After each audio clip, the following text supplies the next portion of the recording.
existem irmãos nossos que não chegaram aqui, que não puderam chegar, tiveram dificuldades, ou que estão enfermos, estão passando algum problema. Por favor, Senhor, alcance cada um deles em nome de Jesus. Que eles venham falar, pedir socorro para que nós possamos prestar este socorro em nome de Jesus. Mas desde já, oramos e apresentamos ao Senhor essas vidas, mentes e corações, em nome do Pai, do Filho e do Espírito Santo. Amém, amém e amém.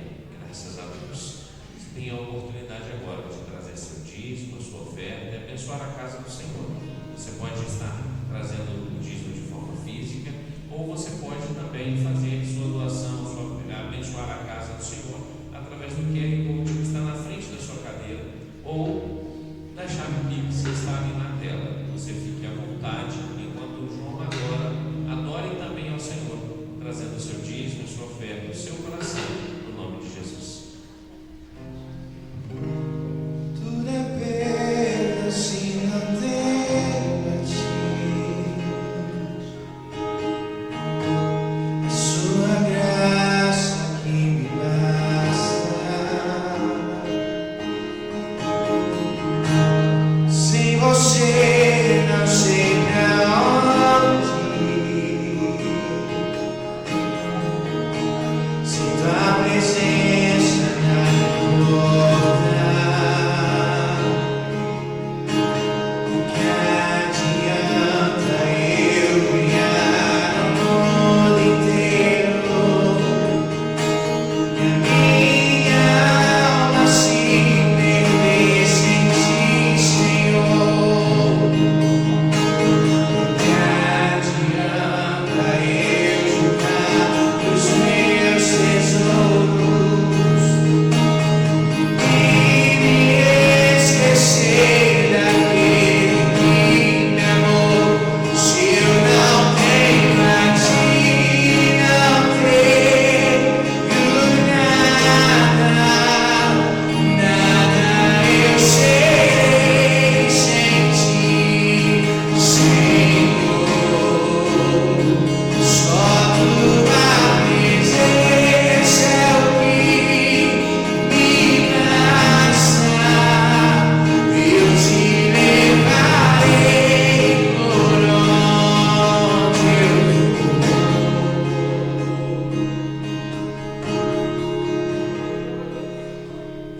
Senhor, nenhum tesouro nessa terra se compara com a tua presença. Aquele que pisou no Santo dos Santos não sabe viver em outro lugar.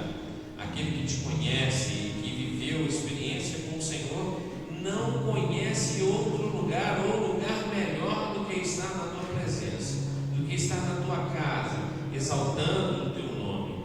Paizinho, no nome de Jesus Cristo, eu apresento cada um dos meus irmãos e irmãs no teu altar agora, em nome de Jesus, pedindo ao Senhor que venha derramar sobre eles unção, graça, vida, paz, e que cada um que trouxe o seu dízimo, sua oferta, o seu coração, com um propósito para abençoar esta casa, seja também abençoado da mesma maneira. Aquele que com gratidão trouxe ao Senhor, nós agradecemos pela tua gratidão constante em nossas vidas. Então, Senhor, nós somos gratos pela sua generosidade, e a sua generosidade nos alcança todos os dias, mesmo sem merecermos nada. O Senhor ainda assim olha para nós e nos abençoa. Nós te agradecemos em nome de Jesus. Amém. Amém? Quem é a professora que vai estar com as crianças hoje? Tia Raquel, a tia Salete. Passaria com as crianças. Tem um presbítero lá embaixo ou dois? Generval, irmão José Antônio, não pode descer e orar pelas crianças para mim, por favor? Amém. Bom, Diácono José Antônio, diga-se de passagem. Amém? Abre sua Bíblia, por favor, em Atos dos Apóstolos, o capítulo 1. Atos 1, verso 15.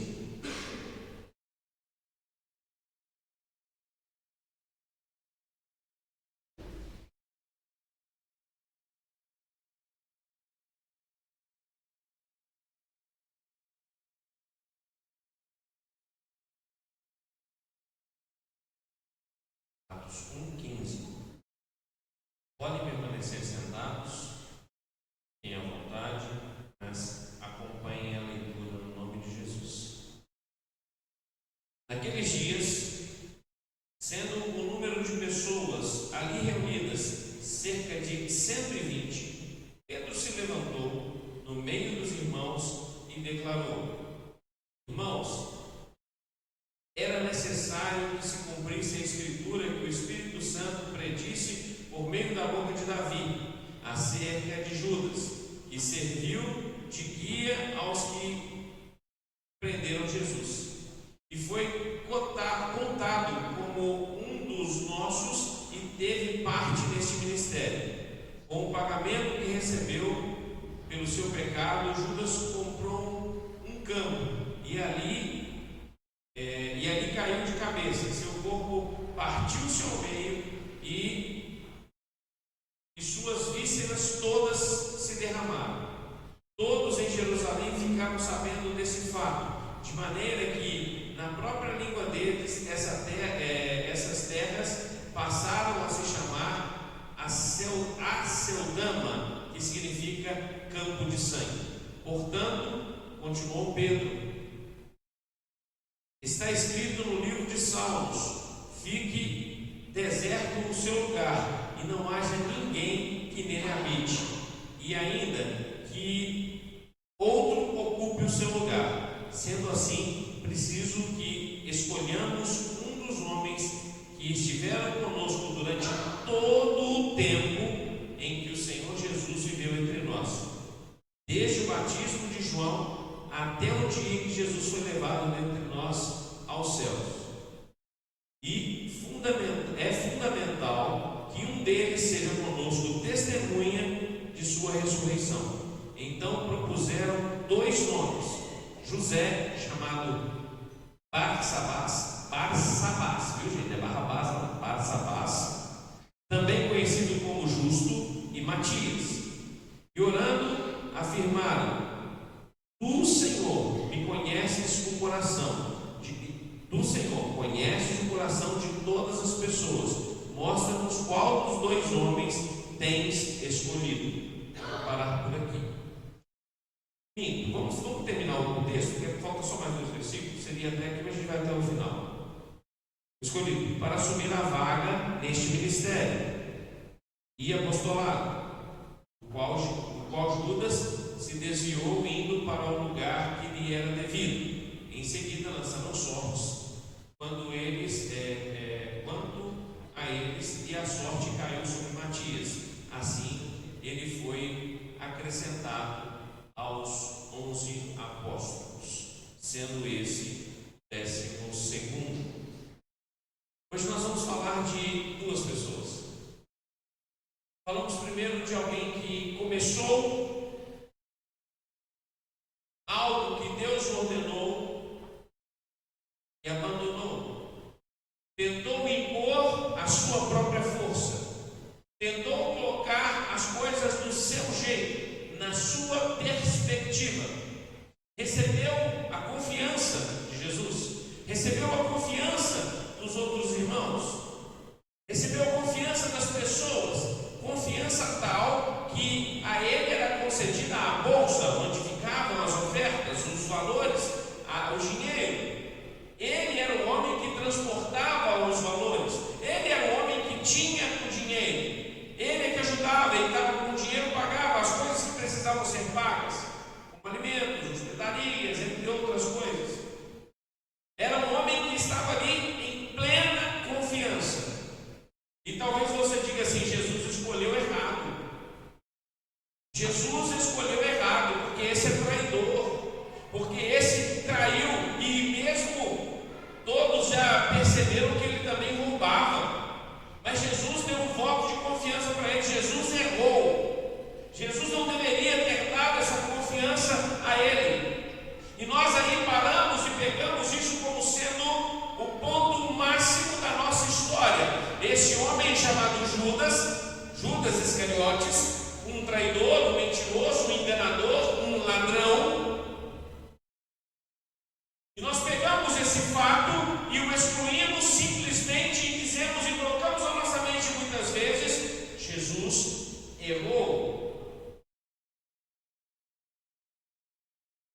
Quantas vezes nós somos Judas? Quantas vezes nós agimos como Judas? Quantas vezes nós negamos a Jesus como Pedro? Quantas vezes nós mentimos, enganamos a nós mesmos e nos colocamos no exato lugar de Judas? Então quer dizer que Jesus escolheu errado. Jesus te escolheu de forma errada. Porque aqui, os que estão presentes e os que estão nos assistindo, que vão nos assistir, não há um sequer que seja merecedor. Não há um sequer que seja merecedor da salvação, que seja merecedor de ser chamado filho de Deus. Mas nós temos a facilidade de pegar o Judas e dizer que ele é o motivo de eu sair da igreja, porque afinal de contas o pastor escolheu ele para estar ali e ele é o Judas, ele está errado e o pastor não está vendo.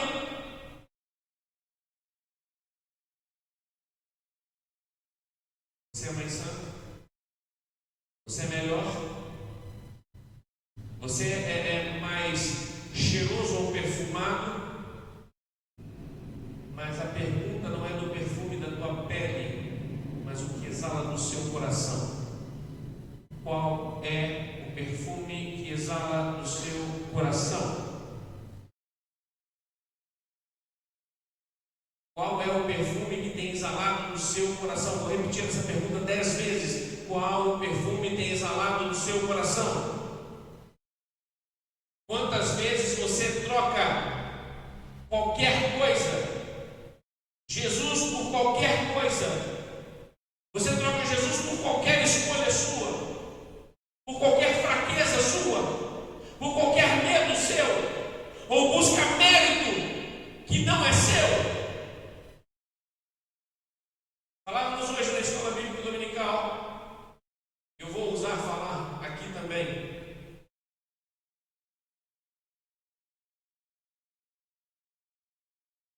Eu acredito muito na meritocracia, mas no que se trata da salvação, não é por mérito, pela graça. Pela graça. Sabe o que acontece? A gente está esperando um tapinha nas costas, aplausos, um abraço, um afago por você fazer o que tem que ser feito. A gente aponta Judas, a gente acusa Judas, a gente sai da igreja por causa do Judas. Se esquece completamente de que muitas vezes nós nos colocamos exatamente no lugar de Judas. Quando estamos buscando mérito, quando estamos buscando algo para mostrar que somos melhores ou que podemos mais, o Senhor só espera um coração quebrantado, um coração contrito e compungido, Ele não despreza.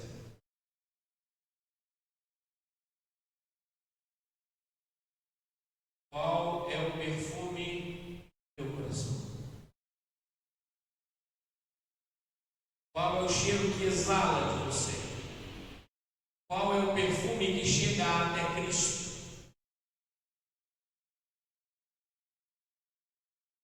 Quem é o número 1 da sua vida? Quem está em primeiro lugar no seu coração? Se o Senhor é o primeiro lugar do seu coração, então para um pouquinho, respira um pouquinho e me responde. Você perde tanto para você mesmo.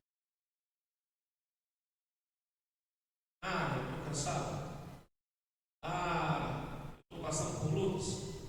Ah, ninguém me entende. Ah, o pastor Edson olhou para mim com a cara torta. Ah, o pastor Marcos passou e nem me viu. Ah, o pastor Mário, ele fica só com a cara fechada, ele não sorri. Ah, o João canta a música que eu não gosto. Ah, e é sempre uma desculpa para jogar a culpa para alguém e nunca assumir os seus próprios erros e as suas próprias falhas.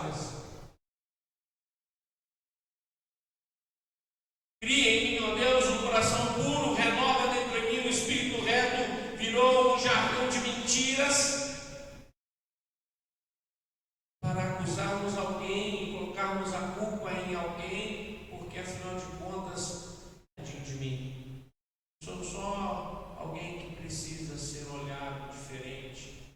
Em todos os cultos, participo de todas as orações, eu dobro o meu joelho todos os dias. Isso é mais que obrigação do crente, gente, pelo amor de Deus. Isso é obrigação nossa, orar. É o mesmo que o filho que chega para o pai e fala: passei de ano, me dá meu presente. É sua obrigação, é seu dever. Não é para receber nada, é para você crescer, é para você aprender. Para de ser Judas e para de procurar Judas como desculpa para a sua vida.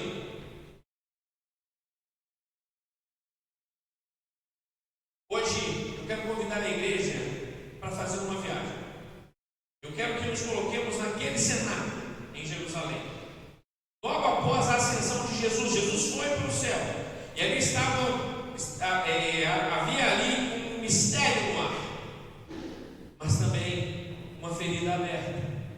Existia ali naquele lugar uma ferida aberta por alguém que traiu a confiança. Quem já viveu a traição da confiança?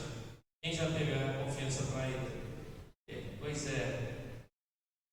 Causa uma ferida quase que irreparável, que só Jesus pode curar. Eles estavam nesse momento porque eles viveram com Jesus, eles caminharam com Jesus, e de repente eles veem que um dos deles, que estava ali, que sorria com eles, que brincava com eles, que era um cara da maior confiança, de repente ele trai a confiança de todos, e em um momento não de arrependimento, mas de remorso, tira a sua própria vida. E aqueles homens estavam ali dentro, tristes, mas eles precisavam entender, eles entendiam que tinham que continuar fazendo a missão. Eles entendiam que eles precisavam manter aquilo que deveria ser feito, e eles fizeram o que acharam que deveriam fazer. Eles viram que faltava alguém, faltava um. E por mais que esse um que ele se afastou e machucou todo mundo, eles sabiam que existia uma missão. Que deixa eu falar para você: não importa qual tipo de traição você passou, não importa qual tipo de mentira você teve que aguentar, não importa o tipo de cadeia que você tenha que enfrentar ou se soltar dela, eu quero te dizer que se Jesus está com você, Ele move todas as coisas, e os lugares são ocupados diante da vontade dele, não da sua. Existem duas teorias que são discutidas, que falam que, por exemplo, a primeira teoria fala, e é uma linha teológica que defende que Pedro e a igreja primitiva agiram de forma correta, inspirada e legal. Grandes nomes da história da igreja, como João Calvino, Eusébio de Cesareia e o maior dos comentaristas, John MacArthur, disseram que o cumprimento foi profético, porque Pedro tirou a ideia da liderança da sua própria cabeça. Ele não tirou a liderança da sua própria cabeça, porque Jesus já tinha colocado ele como líder. Essa pedra edificaria a minha igreja. E colocaram, ou seja, vamos traduzir isso, que ele agiu certo, que ele fez o que tinha que fazer e colocou o próximo na sequência, que seria Matias. A segunda vertente fala que foi precipitado, porque o 12º deveria ser Paulo. E cada um tem a sua teoria, cada um defende a sua forma de pensar. Em síntese, os maiores teólogos, ou a maioria dos teólogos moderados, resolvem esse impasse, lembrando que Paulo foi apóstolo dos gentios. Ele levou a palavra para as pessoas que precisavam recebê-la. E ponto. E que tudo que foi feito, Matias foi um apóstolo para Israel, do povo de Israel. Paulo foi rechaçado pelos israelitas diversas vezes. Eles morriam de medo e de raiva dele pela perseguição que ele promoveu à igreja. Então existem fontes, existem teorias, e a gente só vai saber essa resposta exata quando o Senhor Jesus já para nós. Eles fizeram certo, eles fizeram errado.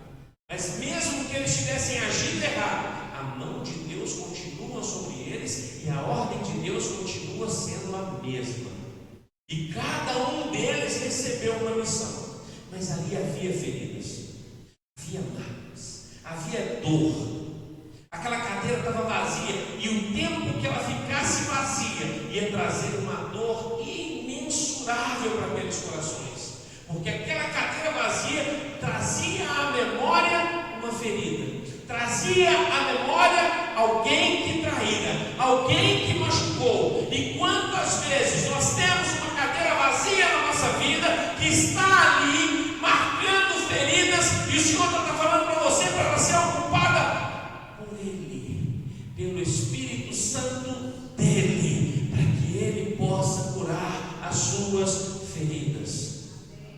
Eu não sei quantas feridas você tem carregado, eu não sei quantas dores você tem passado, mas eu sei que o Senhor é fiel para mudar toda a sua história e reescrever tudo. Este é um cenário de crise.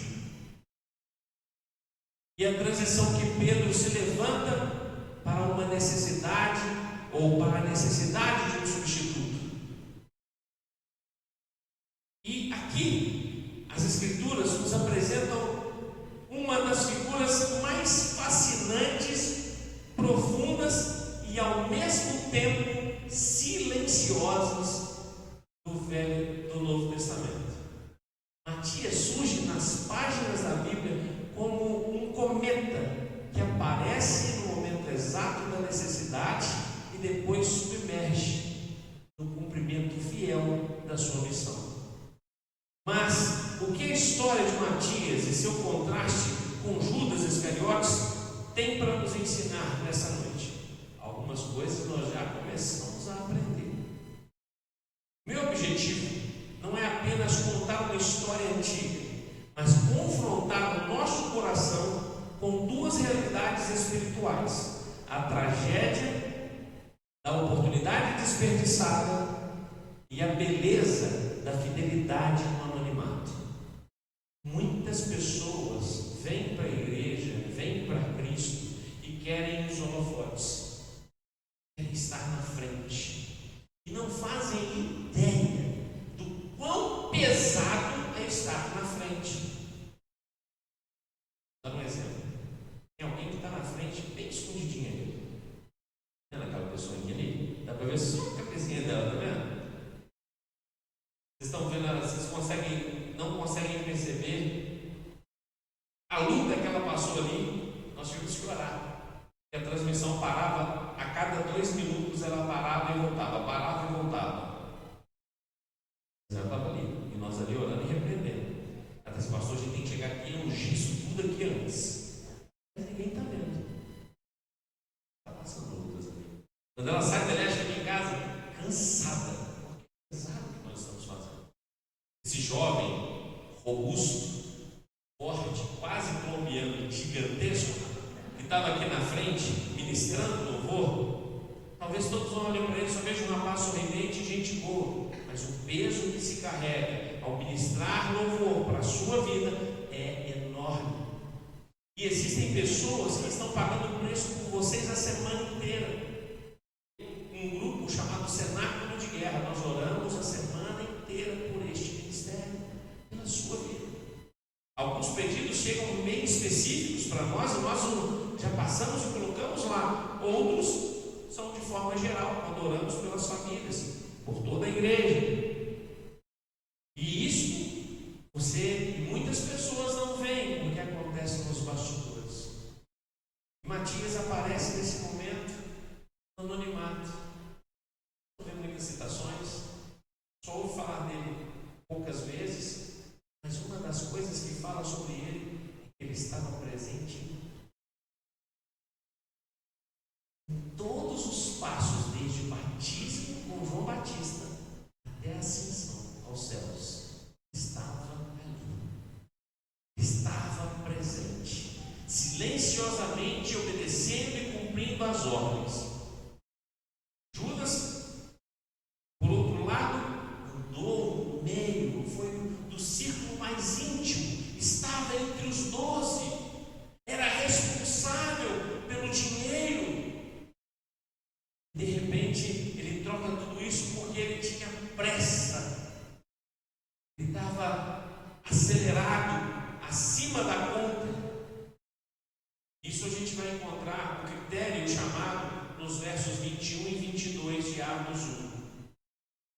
Convenientemente, todos os homens que conviveram conosco todo o tempo em que o Senhor entrou e saiu entre nós, começando desde o batismo de João até o dia em que entre nós foi levado para cima, um deles se faça conosco testemunha da ressurreição. A escolha que foi feita não foi aleatória por qualquer um. Selecionaram 2 que conviviam todos os momentos. Era um critério que foi estabelecido de alguém que estava o tempo todo. Isso significa o quê? Que Matias esteve na poeira da estrada da Galileia, ou seja, ele estava andando junto, ele estava caminhando, ele ouviu o sermão do monte, ele viu a multiplicação dos pães, ele estava lá quando as multidões gritavam crucificam, ele estava lá quando o túmulo foi encontrado vazio, ele estava lá. Mas aqui está o grande diferencial de Matias e dos outros 12. Ele fez tudo isso sem o título de apóstolo, sem o título de discípulo próximo. Ele era no círculo maior, não do círculo íntimo, mas nem por isso ele deixou de fazer a obra de Deus. Eu não sei onde você se coloca, onde você está. Eu não sei se você está no círculo de pessoas mais distantes ou mais próximas, mas eu sei te dizer que se você continua fazendo a vontade de Deus, mesmo que os homens à sua volta não vejam, o Senhor vê todas as coisas, sabe todas as coisas, ouve o que você não ouve, vê o que você não vê e sabe o que você não sabe. Ele vê todas as coisas. Enquanto Pedro, Tiago e João desfrutavam da intimidade do monte, enquanto Judas administrava a bolsa de ofertas, Matias estava lá na retaguarda. Ele fazia parte daquele grupo mais amplo de discípulos, mas não seria um apóstolo. Ouviu a grande comissão, mas não recebeu-a diretamente de Jesus. Ele a recebeu de Pedro. Olha que coisa! Pedro seria o líder, seria aquele que conduziria os outros quando Jesus se retirasse. O grande teólogo Clemente de Alexandria, comentando sobre a vida de Matias, afirmou algo precioso. Prestem bastante atenção. Matias não foi escolhido por aquilo que ele se tornaria, mas porque ele já era, no seu andar diário, aquilo que um apóstolo precisava ser. Você não precisa ser chamado diácono, presbítero, pastor ou levita. Você precisa ser chamado filho de Deus. E quando você entende essa filiação, as coisas começam a mudar à sua volta. Quando você entende essa filiação, você percebe que o título é o que menos importa, que o que mais importa é fazer a vontade de Deus. Matias nos ensina exatamente o seguinte: o reino de Deus é construído por pessoas que são fiéis mesmo na sombra. Enquanto o mundo idolatra o palco, o Senhor vasculha os bastidores à procura de corações constantes. O seu coração tem sido constante? Eu vou voltar àquela pergunta do início. Qual perfume exala do seu coração? O Senhor sabe. Ele conhece. Ele sente. Isso é uma coisa linda. E o que é engraçado, que até nós prepararmos essas mensagens sobre a grande comissão dos 12, eu pouco tinha estudado sobre Matias. Sempre é mais interessante falar dos grandes, daqueles que têm vista.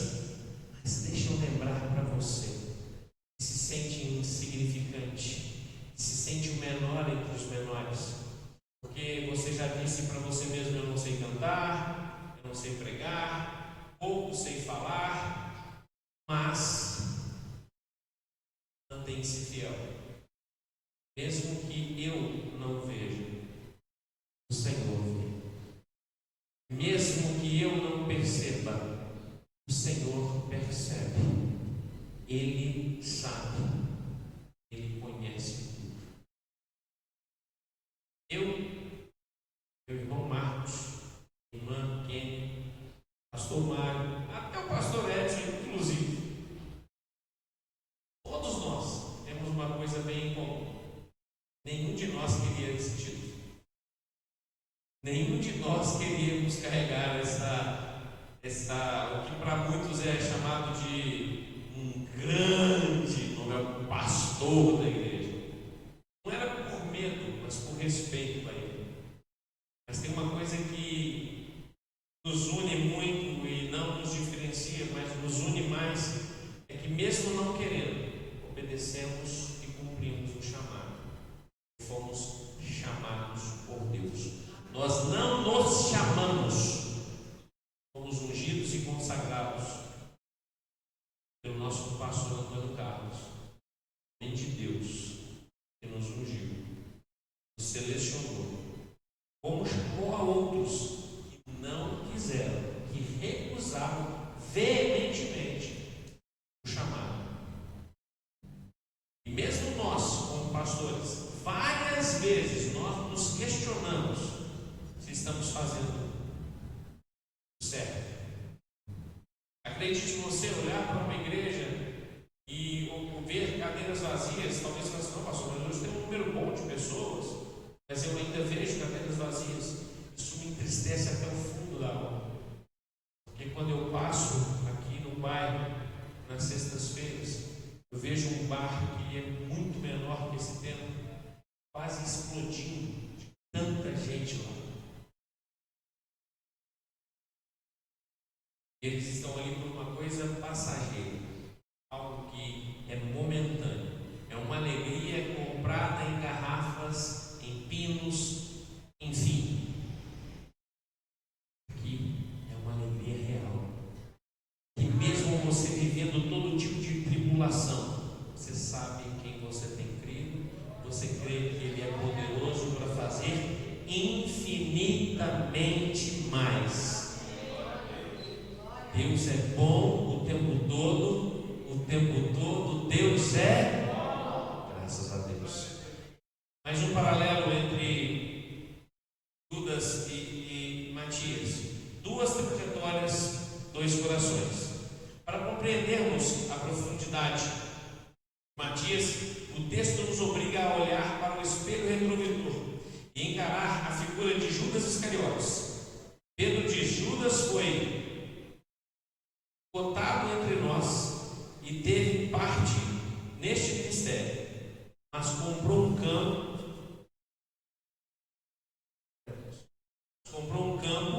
com o galardão da iniquidade e caiu de cabeça para baixo.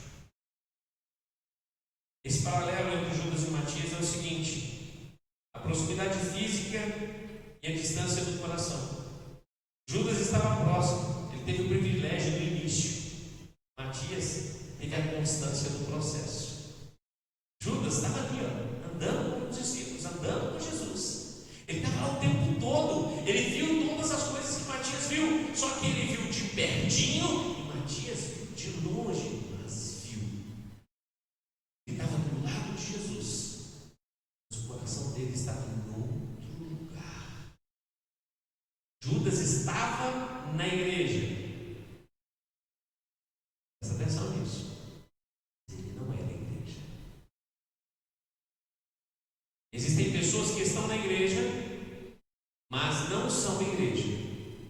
E se eu abandono a casa do Pai por causa de alguém que não é igreja, eu estou abrindo mão de Jesus, eu estou abrindo mão de Pedro, de Tiago, de João, eu estou abrindo mão de Marta, de Maria, de Lázaro, estou abrindo mão de todos. Foi uma mensagem que eu já entreguei aqui.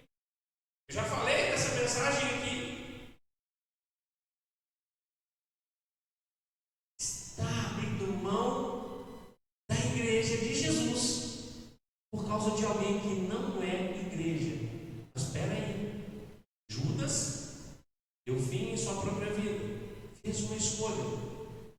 Mas as pessoas que estão no nosso meio e que estão como Judas, elas podem ser restauradas, elas podem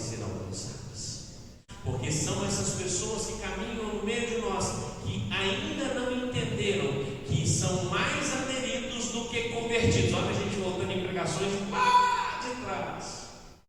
São aderidos e não convertidos. Entenderam Jesus, mas não compraram a ideia para si, não trouxeram para o seu coração. Estão ali, mas a mente está em outro lugar. Esta é a adesão pragmática.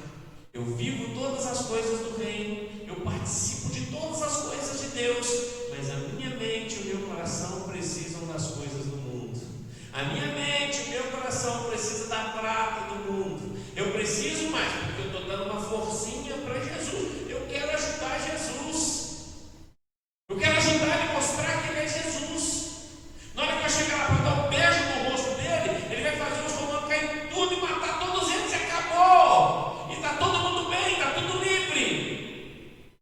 Deus não precisa dos seus planos mirabolantes, porque o plano dele é certeiro, real e fiel, e não tem plano B. Ele tem o plano dele estabelecido para a nossa vida. Quantos no nosso meio estão fracos e doentes porque não receberam a cura através da conversão real, porque são aderidos. Hoje nós começamos um estudo sobre devocional. E uma das frases que nós falamos lá é: o que é mais importante? O que é mais importante na sua vida que toma o seu tempo de falar com Deus? O que tem sido colocado na frente da sua vida que te afasta de Deus? Então vamos lá. Judas teve o privilégio do início, mas Matias, a constância do processo. Judas focou no preço, Matias focou no valor. E existe diferença de preço e valor. Preço é o valor, a quantidade de dinheiro que eu pago por alguma coisa. Valor é entender que existem coisas que não têm preço. Simples assim. Preço é o que eu gasto. Valor é o que eu invisto. O que você tem investido no reino de Deus? Quais os valores você tem adquirido por estar buscando caminhar segundo a vontade de Deus? O seu valor monetário, o seu preço monetário, a grana que paga a sua hora de trabalho, nunca vai pagar a sua hora de entender que foi Jesus que te chamou. E Ele traça todos os planos, você só obedece a cada um deles. O teólogo puritano John Owen certa vez escreveu: um homem pode ter dons espirituais elevados, uma posição de liderança visível e ainda assim estar completamente morto por dentro. O que Deus mede não é a altura da nossa posição, mas a profundidade da nossa obediência. Por mais que você ache que tem as respostas, e por mais que você pense que o que você está vivendo é injusto, ou o que você está vivendo poderia ser resolvido de outra maneira, Deus sabe exatamente o que você precisa, muito mais do que você. Porque Ele te conhece melhor que você mesmo. Judas é o alerta de que estar na igreja, pregar o Evangelho e até realizar prodígios, como os 12 faziam, não substitui o caráter moldado no secreto. Matias é o consolo de que Deus tem guardado os seus fiéis, prontos para serem usados quando a crise bater a porta. Quantas pessoas gritam, pulam, saltam, e ao primeiro problema caem em frustração, desânimo e se entregam completamente. Muitos. A soberania de Deus e a escolha pela oração. E orando disseram: Tu, Senhor, conhecedor dos corações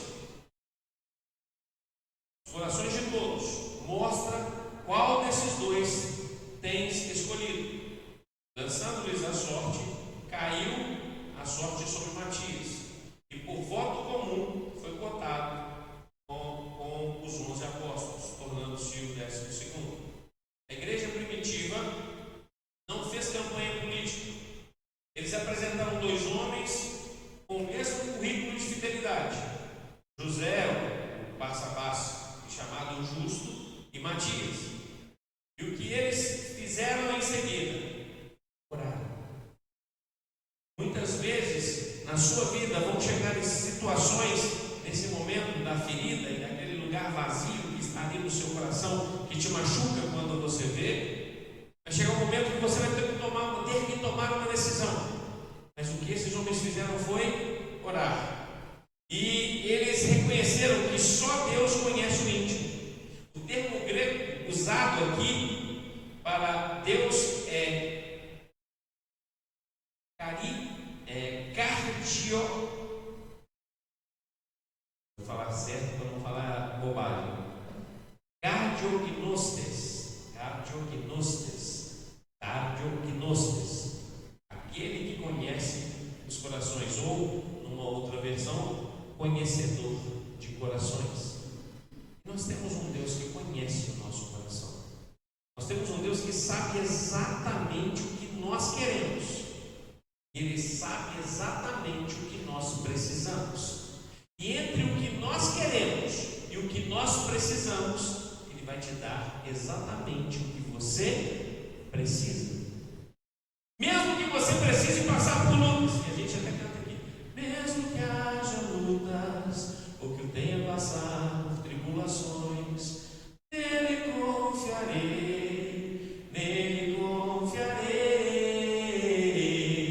pois fiel é Deus para fazer infinitamente mais, muito além do que podemos imaginar. Deixa o Senhor responder a sua oração, mas deixa Ele responder. Não busque responder por você mesmo. Deixa Deus ser a resposta. Deixa Deus falar com você. Deixa a voz de Deus falar mais alto que a sua. Deixa a vontade de Deus se estabelecer em você. O pastor e escritor A.W. Tozer, em sua profunda busca por uma espiritualidade genuína, nos lembra: o homem de Deus autêntico não busca posições no reino, ele busca o rei.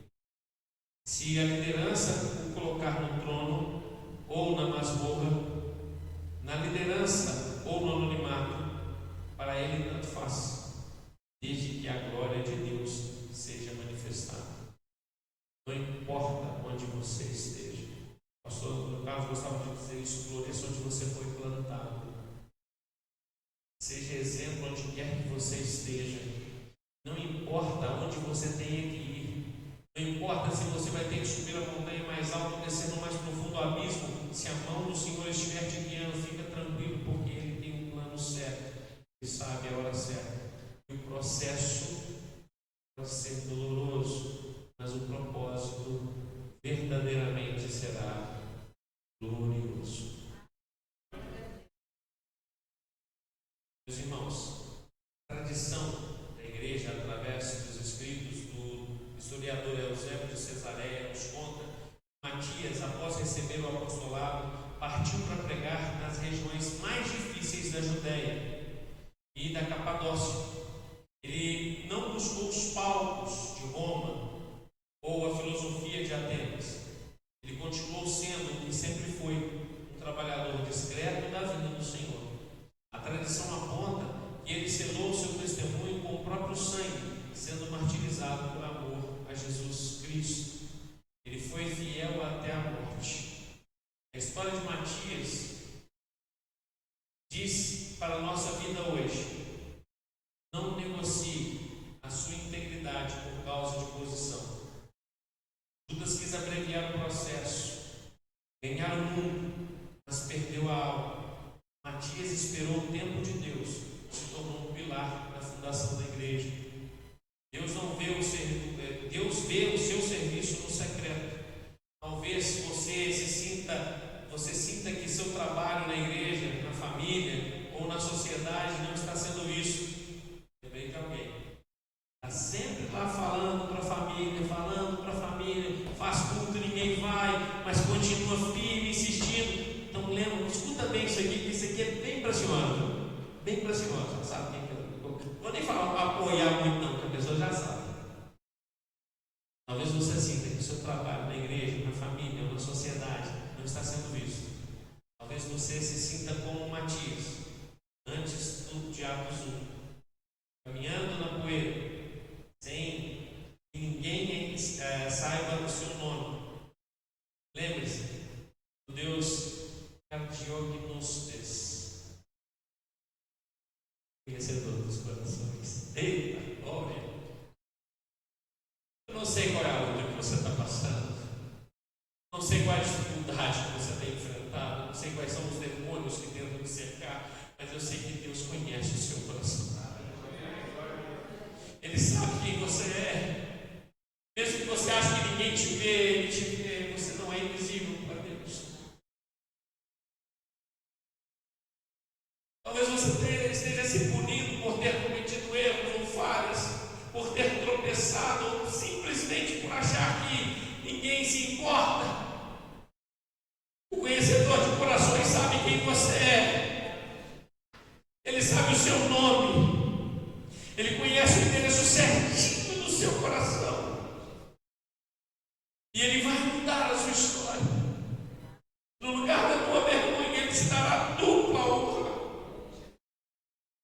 Eu não sei qual é a vergonha, o medo ou o trauma que você tem enfrentado, mas hoje o Senhor Espírito Santo está falando para você: eu sei quem você é.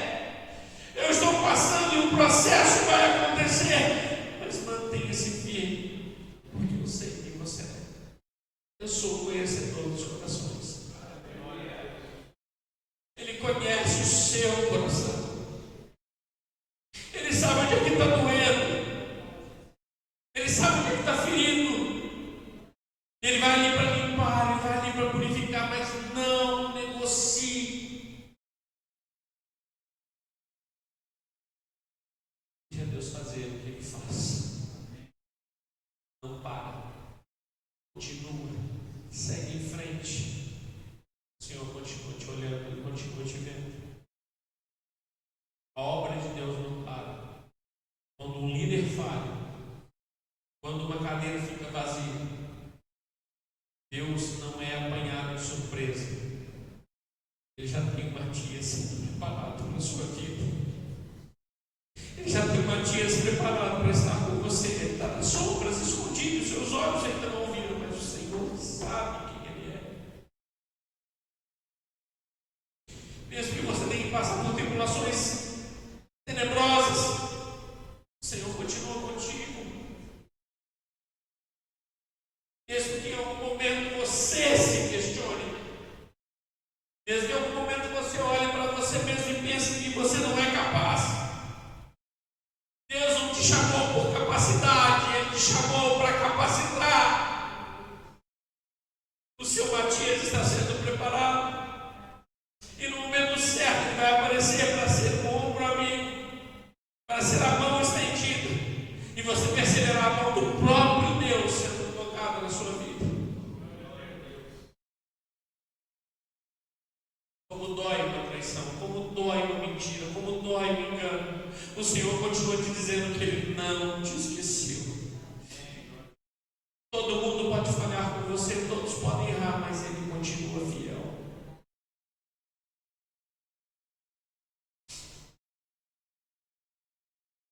Ele já tem uma tia sendo preparada para o anonimato, para dar continuidade ao seu propósito. Que nós possamos sair daqui hoje com o coração consolado e ao mesmo tempo confrontado. Deus nos livre do espírito de Judas, e busca o brilho do dinheiro e do status, e nos enche do espírito de Matias, e se contenta em simplesmente caminhar com Jesus. O batismo é a eternidade. Que o Senhor guarde a nossa igreja, em nome de Jesus. Que o Senhor guarde os nossos corações, vazia, que traga tanta dor ao nosso coração, que agora temos o conforto de saber que o Senhor está preparando Matias para ocupar aquele lugar. Esse Matias poderá ser aquele irmão que menos aparece. Um dia ele vai chegar e vai dizer: estou aqui. Você não desistiu. Você vai poder dizer: eu não desisti. O Senhor não desiste. Eu não sei quais os lugares vazios precisam ser ocupados na sua vida, mas eu sei, quem sabe, a hora e o momento em que eles serão ocupados. E a cura seja o seu Matias. Deus trabalhando em silêncio para alcançar a sua vida e a sua alma. Jesus. Quem crê, diz um amém mais forte que puder e bate palmas para aquele que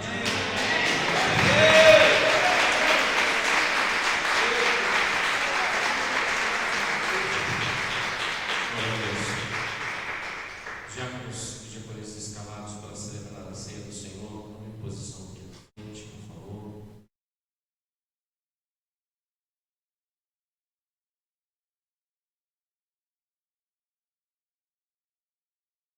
Lembrando, conclusão hoje: não negocie sua integridade por causa de posição. 2. Deus vê o seu serviço no secreto. 3. A obra de Deus não para. A obra de Deus não para. Amém? Glória a Deus.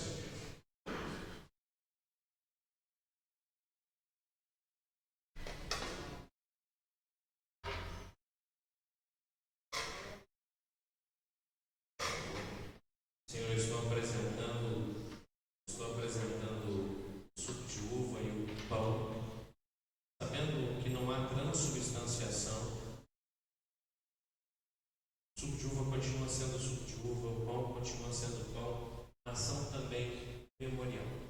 Nós trazemos à memória aquilo que nos dá esperança.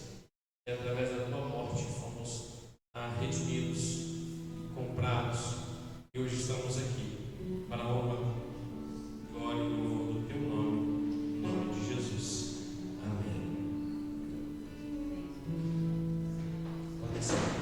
Você que é batizado, faça o sinal com sua mão para que os diáconos, o diácono e as diaconisas possam te servir em nome de Jesus. O texto da palavra nos diz: porque eu recebi do Senhor o que também vos entreguei.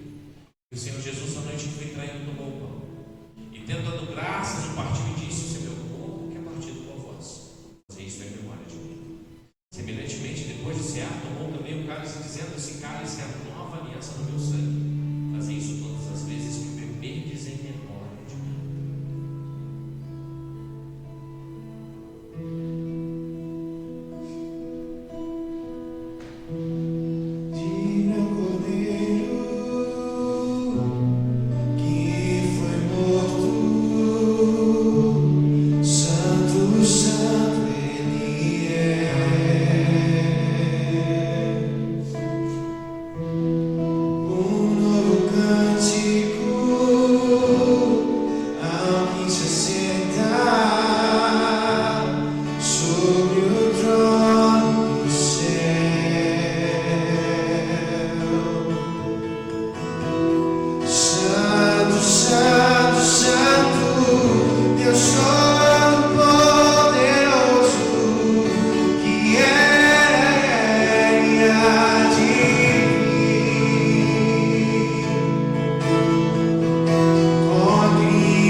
Do mesmo modo, depois de comer, ou também o cálice e declarou: este cálice é a nova aliança no meu sangue. Fazei isso todas as vezes que o beberdes em memória de mim. Portanto, todas as vezes que comerdes deste pão, beberdes deste cálice, proclamais a morte do Senhor até que ele venha. Por esse motivo, quem come do pão ou bebe do cálice do Senhor indignamente será culpado de pecar contra o corpo e o sangue do Senhor. Examine-se, pois, cada um a si próprio. Dessa maneira, como o pão, bebeu o cálice. Somos gratos, Senhor. Nós te agradecemos, ó Jesus.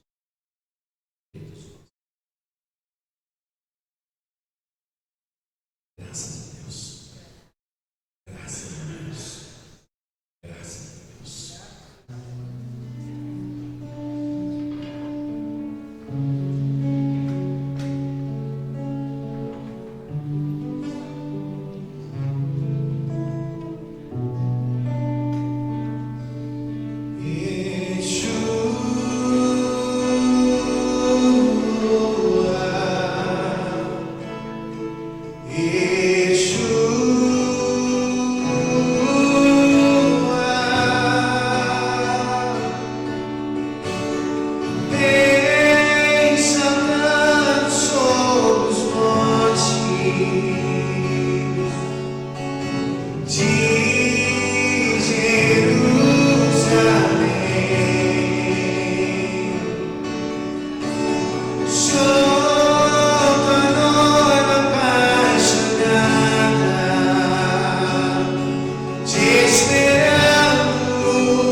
Cumprimento a igreja com a paz do Senhor.